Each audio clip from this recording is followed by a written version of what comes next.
The New York Times reports that a full-time working mother today spends more time with their kids than a stay-at-home mom did in the 1970s. Joining us now to talk about his General Conference special, Mom and Dad Are Worn Out, is Dave Noriega. This is me, Dave. I mean, I work full-time, and I spend way more time with my kids than my parents did with me. It is so fascinating how this happens and what they have seen over the years and the way this happens, that a full-time mom is still spending more time with her kids than our parents in the 70s, is back in the 70s, mom and dad would go play tennis, or they'd play tennis with their friends. They'd get together, and the kids would play at the park, or they'd just be over there on the side entertaining themselves, counting the cars, watching the trees, grow. Yeah, kids never interrupted their parents when they were having a conversation.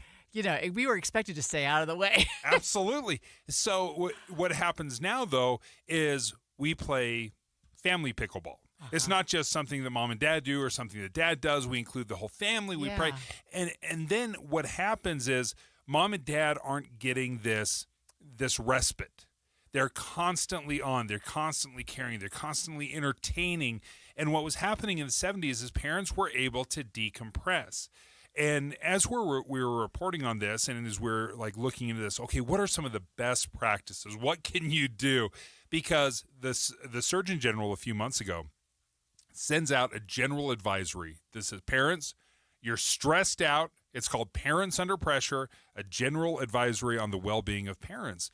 And it was, you're not taking enough time. You're not looking at yourself. You're not caring for yourself. You're not spending enough time taking care of your own mental health.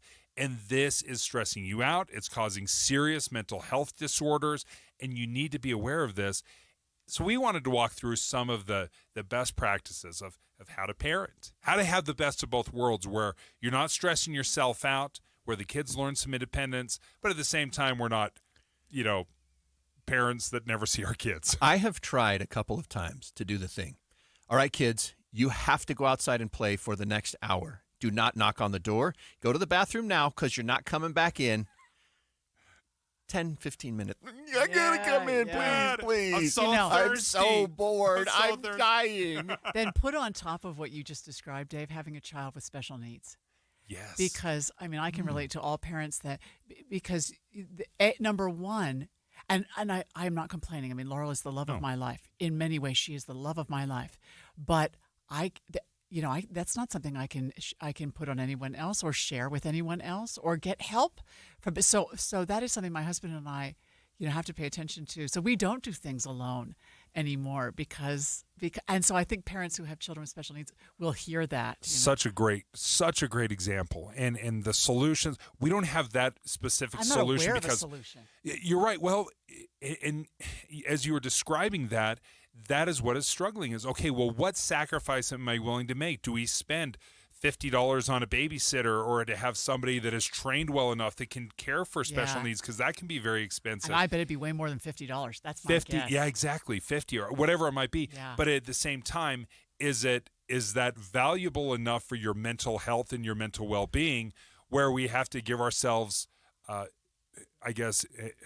permission to say that, hey, listen, I love you. This doesn't change anything, but we need a date night, right? And date night's going to be a little expensive, but for the long-term well-being of your mental health, this is the thing that the Surgeon General is saying is parents too easily do exactly what you said. You know what? If I'm going to make a sacrifice, I'm going to make this sacrifice. It's not going to be at the sacrifice of my children. Yeah. Oh, this speaks to me so much. I wonder how much it's reactive. Like, you went through the thing, so you want to do it different, and maybe your kids will be like, you know what? I think I need more of a break than my mom got with me. I don't know. There's a little of that. It's really interesting to see how it's reactive each generation. Yeah. When does your special 4 air, o'clock Dave? on Saturday. It's called Mom and Dad Are Worn Out, the Silent Suffering of Today's Parents. Oh, my gosh, I can't wait. Thank you, Dave.